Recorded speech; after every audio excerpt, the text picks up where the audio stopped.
Iran America front से बहुत बड़ी खबर है। और यह खबर क्या है? ईरान के विदेश मंत्री अब्बास अराक्ची ने दरअसल एक बड़ा दावा किया है। गलत खुफिया जानकारी से अमेरिका फंस गया है। गलत खुफिया इनपुट जो मिले उसने अमेरिका को फंसा दिया है, ये अराक्ची कह रहे हैं। अमेरिका को मोसाद से गलत खुफिया इनपुट मिले। मोसाद के गलत इनपुट से युद्ध में अमेरिका कूद पड़ा, डोनाल्ड ट्रंप फंस गए। इजराइल की गलत खुफिया जानकारी अमेरिका को बहुत भारी पड़ेगी, ये कहा है ईरान के विदेश मंत्री अब्बास अराक्ची ने।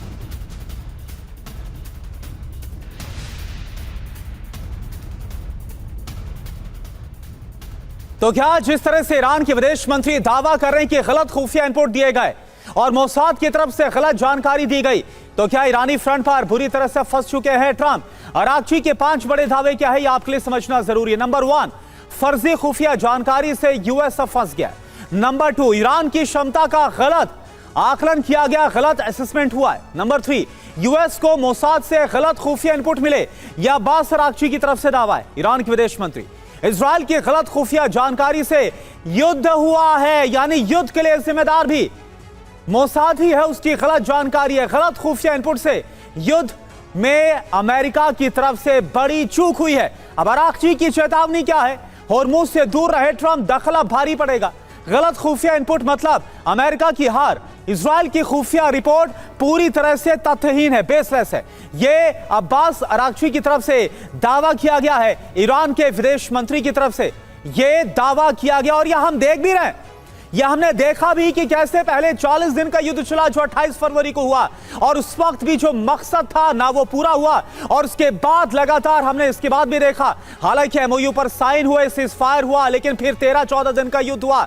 और कैसे इस युद्ध से लगातार छटपटाते हुए डोनाल्ड ट्रंप नजर आ रहे हैं और युद्ध लंबा खिंचता हुआ नजर आ रहा है। Lieutenant general Sanjay Kulkarni sir हमारे साथ है। संजय कुलकर्णी सर, एक बात बताइए, ये तो हम देख ही रहे हैं कि युद्ध किस तरह से लंबा खिंच रहा है और डोनाल्ड ट्रंप पर दबाव बढ़ता हुआ नजर आ रहा है। अब ये जो अब्बास अराक्ची का दावा है, इसमें कितना आपको दम नजर आ रहा है सर?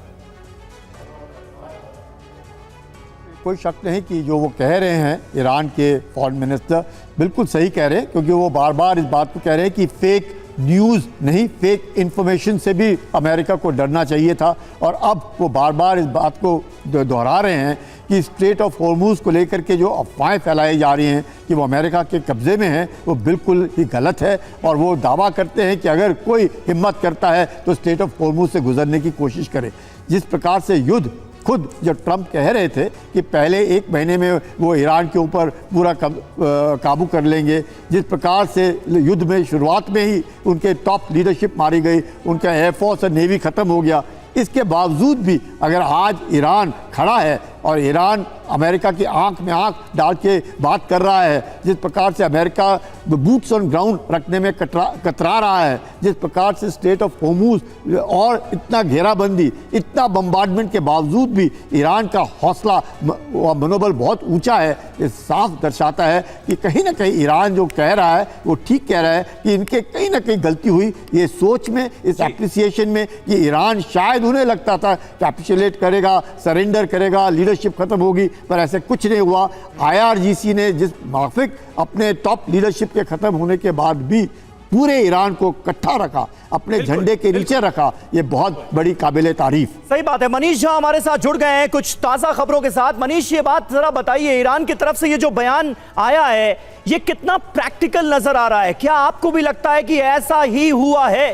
क्योंकि क्या क्या सपने दिखाए गए थे डोनाल्ड ट्रंप को कि 1979 की इस्लामिक रिवॉल्यूशन के बाद जो नहीं हुआ वो आप कर पाएंगे, जो अब तक कोई अमेरिकी राष्ट्रपति नहीं कर पाया वो आप कर सकते हैं, इसलिए आगे बढ़िए, ईरान में ये हो जाएगा वो हो जाएगा। लेकिन हुआ कुछ नहीं, ढाक के 3 पात वहीं की वहीं स्थिति है और डोनाल्ड ट्रंप को अमेरिका को मुंह की खानी पड़ी। क्या वाकई ऐसा हुआ कि इजराइल ने गलत इनपुट दे दिया? देखिए, इजराइल तो चाहता ही था कि अमेरिका ईरान पर हमला करे और उस मामले में इजराइल को कामयाबी हासिल हुई। रही बात ईरान की, तो देखिए ईरान ने इस आशंका के मद्देनजर पिछले कई सालों से एक तैयारी की थी और उस तैयारी का परिणाम था कि ईरान ने लंबी दूरी के बैलिस्टिक मिसाइल्स रखे थे और जिसके जरिए वो लगातार अमेरिका से के सहयोगी देशों पर हमला करने में कामयाब हुआ। लेकिन क्या ईरान अब सुरक्षित है? अगर सवाल ये है तो इसका जवाब है कि फिलहाल तात्कालिक तौर पर कुछ दिनों के लिए, कुछ हफ्ते के लिए ईरान सुरक्षित है, लेकिन ईरान पर हमला फिर होगा और ये बात ईरान की सरकार जानती है, IRGC जानता है और इसीलिए ईरान ये कह रहा है कि हम अलर्ट मोड में हैं, क्योंकि बहुत जल्दी दोबारा से फिर अमेरिकन आएंगे। ये मसला डोनाल्ड ट्रंप का नहीं है। डोनाल्ड ट्रंप बस इस मामले में यही थे कि पिछले कई प्रेसिडेंट को प्रधानमंत्री नेतन्याहू मनाते रहे कि आप युद्ध करिए, आप युद्ध करिए, लेकिन ओबामा हो, बाइडन हो, सबने हमला करने से मना कर दिया था और ट्रंप उस ढांचे में आ गए। लेकिन दोबारा से अब जब ये स्थिति आ गई है कि अमेरिकन ताकत एक्सपोज हो गई है, तो अमेरिकी सेना दोबारा से अटैक करेगी। ईरान उसकी तैयारी कर रहा है। होम ग्राउंड होने के ईरान को एडवांटेज मिले हैं, और लेकिन इसका मतलब ये नहीं है कि ईरान आज की तारीख में ये कह सकता है कि अब किसी भी अमेरिकी हमले का वो मुकाबला कर सकता है, क्योंकि हमें ये नहीं भूलना चाहिए कि 28 फरवरी के हमले में ईरान ने एक बड़ी कीमत चुकाई है, जब उनके सुप्रीम लीडर समेत तमाम बड़े पॉलिटिकल और मिलिट्री लीडरशिप की जाने गई। बिल्कुल, ये हमने देखा ही है कि कैसे ईरान को एक जो बड़ा नुकसान है वो उठाना पड़ा ही है। और इस बीच एक और बड़ी खबर, ट्रंप को ईरान के विदेश मंत्री अब्बास अरागची की एक और चेतावनी। होर्मुज स्ट्रेट से दूर रहे ट्रंप, अब्बास अरागची की तरफ से कहा गया। होर्मुज पर ट्रंप को CIA ने गलत ब्रीफ किया, यानी एक तरफ अब्बास अरागची बोल रहे कि मोसाद की तरफ से यानी इजराइल की खुफिया एजेंसी ने भी गलत खुफिया इनपुट्स दिया, और दूसरी तरफ जो अमेरिकी एजेंसी है CIA, उसकी तरफ से भी गलत इनपुट दिया गया है। ईरान की सैन्य क्षमता पर CIA की भी जो खुफिया जानकारी है वो सरासर गलत है। जंग के लिए 1000% तैयार है, ये अब्बास अरागची की तरफ से कॉन्फिडेंस भी दिखाया जा रहा। और आप सोचिए कि ऐसे वक्त पर है जब डोनाल्ड ट्रंप ये बोल रहे हैं, ये दावा करते हैं बार बार कि ईरान को घुटनों पर ला दिया है, हमने उनकी सैन्य ताकत खत्म कर दी है। तो देखिए डोनाल्ड ट्रंप को ईरान की चेतावनी क्या है, एक एक करके अब आपके सामने आने जा रही है पूरी डिटेल। जंग के लिए 1000% हम तैयार हैं, ये कहा गया है। मिसाइलों का जखीरा 120% बढ़ा है, 120% का इजाफा हुआ है इसमें। मिसाइल लॉन्चर क्षमता भी डबल हो गई है। CIA के दावों को गलत बताया गया है। ईरान की सैन्य क्षमता कमजोर नहीं हुई है, ये सीधे तौर पर बताने की कोशिश। 75% सैन्य क्षमता होने का दावा भ्रामक है। ट्रंप ने कूटनीति की जगह युद्ध को चुना। दावा क्या है? मिसाइल क्षमता पर CIA का इनपुट गलत खुफिया जानकारी बड़ी भूल साबित होगी। तो ये कुल मिलाकर ट्रंप को ईरान की चेतावनी नजर आई है। यानी दोनों तरफ से दावे तो बड़े बड़े किए जा रहे हैं अमिताभ जी, लेकिन किसके दावों में कितना दम नजर आ रहा है, सवाल तो यही खड़ा होता है। और बीते दिनों, बल्कि कहा जाए कल ही, यह खबर भी सामने आई थी कि अब ईरान के जो सुप्रीम लीडर हैं मुश्तबा खामनेई, उन्होंने अपनी स्ट्रैटेजी में भी एक पैराडाइम शिफ्ट लाया है और अब वो डिफेंसिव नहीं बल्कि ऑफेंसिव होकर खेलना चाहते हैं, आगे बढ़ना चाहते हैं इस जंग में। कैसे आप देख रहे हैं इसे? देखिए, एक बात तो सही है जो अब्बास अरागची में शुरू में कहे थे, आपके प्रोग्राम ने दिखाया कि अमेरिका को मिसलीड किया था नेतन्याहू ने, और उसका खामियाजा अमेरिका को और इजराइल को भुगतना पड़ा, लेकिन इजराइल अपने मोटिव में सक्सेसफुल रहा। दूसरी बात, अगर इनके जितने भी कैपेबिलिटी बता रहे हैं अब्बास अरागची साहब, अगर वो नहीं डिमोलिश हुए हैं, नहीं खराब हुए हैं, तो ये 13,000 जो उनके इंस्टॉलेशंस पे अटैक किया है इजराइल और अमेरिका ने, वो कहाँ थे?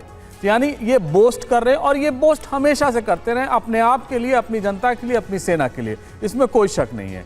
ये तो है कि इनकी जो ऑफेंसिव कैपेबिलिटी थी वो काफ़ी डिप्लीट हुई है, लेकिन वो पूरी तरह से नेस्तनाबूद नहीं हो गए हैं, जो ट्रंप साहब बार बार हम लोग को याद दिलाते रहते हैं। वो अभी भी इस पोजीशन में है कि यदा कदा वो अटैक कर सके। और आप इसको इससे भी देखिए ना कि पूरे 19 जगह माना जा रहा है कि इनके अमेरिका के बेसेस थे, उन 19 में से 15 पर इन्होंने अटैक किया है, कुछ को तो बिल्कुल तबाह किया है, कुछ को तो खाली करना पड़ा है। यानी कहीं ना कहीं ये इफेक्टिव रहे हैं। और इनकी ऑफेंसिव स्ट्रैटेजी अब जो गल्फ स्टेट्स पे चल रही है या होर्मुज पे चल रही है, उन्होंने बहुत फोकस कर लिया है कि अपने मिसाइलों से, अपने ड्रोन से, अपने एरियल म्यूनिशन से जितनी भी कैपेबिलिटी है उसको यूज करेंगे गल्फ स्टेट्स के खिलाफ जहां अमेरिकन बेसेस हैं, और होर्मुज के खिलाफ। और होर्मुज इनका एक न्यूक्लियर बटन है कि जब भी दबाएं तो वो पूरी दुनिया में अर्थव्यवस्था उसकी उलट पुलट हो जाए, और इसमें वो सक्सेसफुल रहे हैं। मनीष बहुत अच्छी बात बोल रहे थे, और मैं बार बार उसको ये करता हूं कि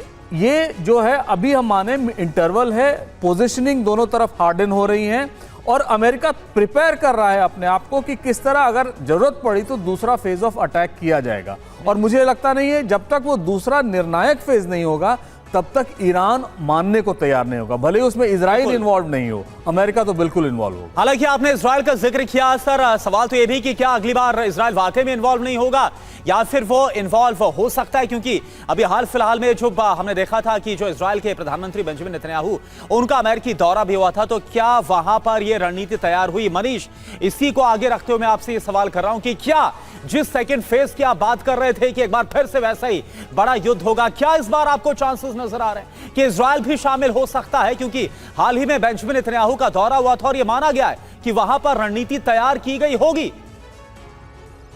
देखिए, इजराइल के प्रधानमंत्री बेंजामिन नेतन्याहू तो इस जंग में शामिल होने के लिए छटपटा रहे हैं। वो तो बस चाह रहे हैं कि उनको मौका मिले। फाइनली इसी बात पर अमेरिका से सहमति हुई है कि जिस दिन ईरान की तरफ से एक भी मिसाइल, एक भी ड्रोन आया, हम जंग में कूद जाएंगे, और अमेरिका इसके लिए इन प्रिंसिपल तैयार हो गया है। लेकिन हाँ, एक बात है, अमेरिका और इजराइल के लड़ने के स्टाइल में बहुत फर्क है। अगर आपको मैं कहूँ तो अमेरिका और रूस का स्टाइल इस मामले में अलग है कि वो कारपेट बॉम्बिंग करते हैं, लेकिन वो असैसिनेशन में नहीं जाते हैं। आप देखिए कि रूस ने भी यूक्रेन की लीडरशिप पर अटैक नहीं किया, या अमेरिका ने अपनी तरफ से जो है सो कभी वो इस रूप में नहीं जाते कि ईरानियन लीडरशिप पर अटैक करे। लेकिन इजरायली जो स्टाइल है वो एकदम अलग उसका सिग्नेचर है। जैसे ही इजराइल इन्वॉल्व होगा तो पहला काम वो ये करेंगे कि ईरान की जो बची खुची पॉलिटिकल और मिलिट्री लीडरशिप है वो सीधे उस पर हमले करेंगे बजाय उसके मिलिट्री एसेट्स पर हमले करने के। और इस बात को बहुत बखूबी ईरानियन रिजीम समझती है, इसीलिए आप देखिए कि मुश्तबा के लोकेशन को एकदम सीक्रेट रखा गया, क्योंकि उन्हें भी ये पता है कि जंग चले ना चले, जिस दिन आईडीएफ को, जिस दिन मोसाद को मुश्तबा की लोकेशन पता चलेगी और उन्हें लगेगा कि हम अटैक कर सकते हैं, वो अटैक कर देंगे, परमिशन बाद मिलेंगे। ये तो है और कहीं ना कहीं इजराइल इसी ताक पर बैठा हुआ है कि कोई ऐसा मौका तो आए, लेकिन वो मौका मिल नहीं पा रहा है और ईरान उससे वो मौका दे नहीं रहा है। फिलहाल लगता यही। हॉर्मुज स्ट्रेट में ईरान का बड़ा हमला हुआ है, 2 जहाजों पर मिसाइल और ड्रोन से अटैक किए गए। यूएई के जहाजों पर ईरान का हमला हुआ, मिसाइल अटैक से इन जहाजों में आग लग गई। तस्वीरें आपके सामने, जहाजों पर हमले से ईरान पर यूएई बहुत भड़का हुआ है। और एक और बड़ी खबर, होर्मुज पर ईरान की चेतावनी, इजाजत के बिना होर्मुज में एंट्री अब असंभव है। ईरान की तरफ से कहा गया नियम तोड़े गए तो जहाज पर हमला तय है। होर्मुज में ईरान के नियम चलते हैं, IRIB न्यूज के हवाले से खबर।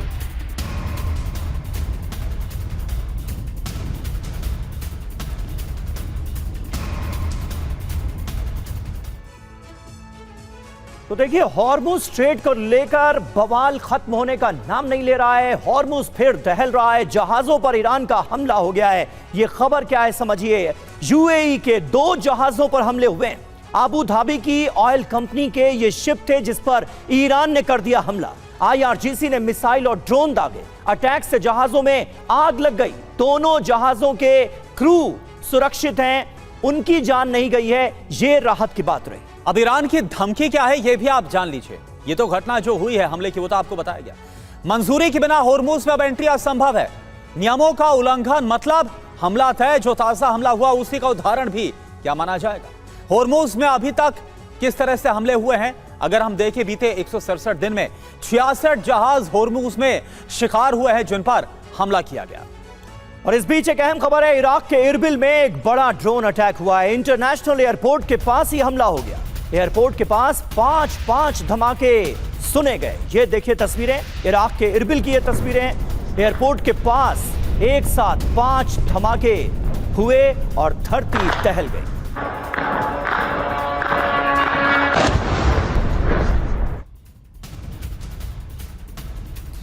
और एक और बड़ी खबर, हमले के बाद इराकी एजेंसी का बड़ा दावा, सभी ड्रोन इंटरसेप्ट किए गए। एयरपोर्ट के आसपास नुकसान की खबर भी सामने आ रही है। तो ये देखिए आप तस्वीरें आपको हम दिखा रहे हैं। एक तरफ इराक में जो हमला किया गया, हालांकि उसके बाद जो इराकी एजेंसी है उसकी तरफ से दावा किया गया इरबिल में जो ड्रोन अटैक किया गया, इसमें यह दावा किया गया है कि जो हमला हुआ उसमें तमाम जो ड्रोन्स हैं उनको इंटरसेप्ट किया गया, उनको मार गिराया गया। एयरपोर्ट के आसपास नुकसान की खबर को भी इस दावे में माना गया। तो देखिए, ये है युद्ध का नया चरण। इराक में बारूदी ट्रेलर इसी का नजर आ रहा है। खबर क्या है? इरबिल के ऊपर ड्रोन इंटरसेप्ट किए गए। इराकी एयर डिफेंस ने यह कार्रवाई की। ड्रोन के मलबे रिहायशी इलाके में जा गिरे। इलाका इरबिल एयरपोर्ट के पास का था और वहां पर इसका प्रभाव देखने को मिला। हमले में एयरपोर्ट के पास नुकसान नजर आ रहा है।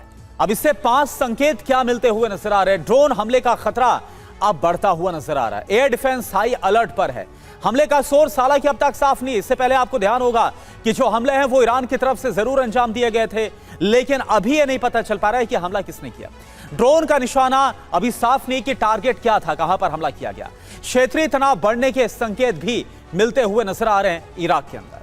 कुलकर्णी सर, किस तरह से आप देख रहे हैं ये जो इरबिल में होता नजर आ रहा है? हॉर्मुज स्ट्रेट में अभी भी जो तनाव है वो खत्म होने का नाम नहीं ले रहा है। बीते दिनों हमने देखा लीबिया में बड़े धमाके हो गए, उसको भी कहीं ना कहीं ईरान से जोड़कर देखा गया कि भाई ईरान जो है वो अब अपनी स्ट्रैटेजी बदल रहा है।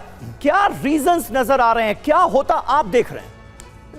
बहुत बहुत धन्यवाद समीर। देखिए, इराक ने अपना डेलीगेशन भेजा है ईरान में, क्योंकि ईरान में जो इराकी मिलिशियाज हैं उन्होंने हमला किया सऊदी अरेबिया के ऊपर। सऊदी अरेबिया ने उठ करके अब किया हमला इराक के ऊपर। अब ये जो इस तरह की ये गतिविधियां हो रही हैं, इसको देखते हुए ज़रूर अब कहीं ना ऐसा ना हो जाए कि कंट्रोल के बाहर चला जाए। अब अमेरिका ने खुद माना है कि उसके 45 जो MQ-9 ड्रोन वो मार गिराए हैं और उनका नुकसान हुआ है। इसके तकरीबन 185 हैं यूएसए के पास, जिसमें से 45 गिर गए, यानी कि $1.3 बिलियन का नुकसान इधर ही अमेरिका को हुआ। जहाँ की स्टेट ऑफ होर्मुज को लेकर बात करते हैं, ईरान जो है वो किसी को गुजर नहीं दे रहा, और वहाँ पर जिस प्रकार से ऑयल स्पिल हुआ है, जहाँ ओमान और ईरान के बीच में, वो वहाँ पे वो तेल निकालने की कोशिश करें, सफाई करने की कोशिश करें कि स्टेट ऑफ होर्मुज में पूरा ऑयल स्पिल हुआ है।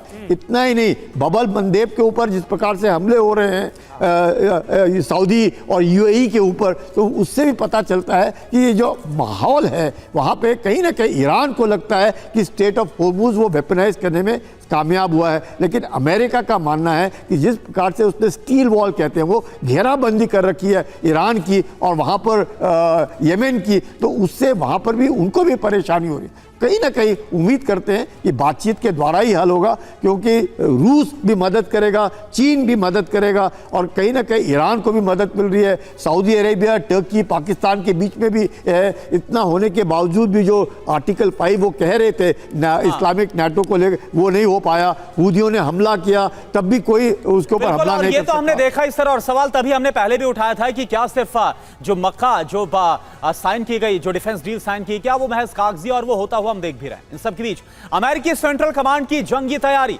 सेंटकॉम का एक नया वॉर प्लान तैयार हो गया है। ईरान पर हमला चाहते हैं। सेंटकॉम प्रमुख एडमिरल ब्रैड कूपर की तरफ से बयान। सेंटकॉम प्रमुख ने इजरायल दौरे पर नए हमलों की पैरवी की है। चैनल 13 की तरफ से उसकी रिपोर्ट में यह दावा।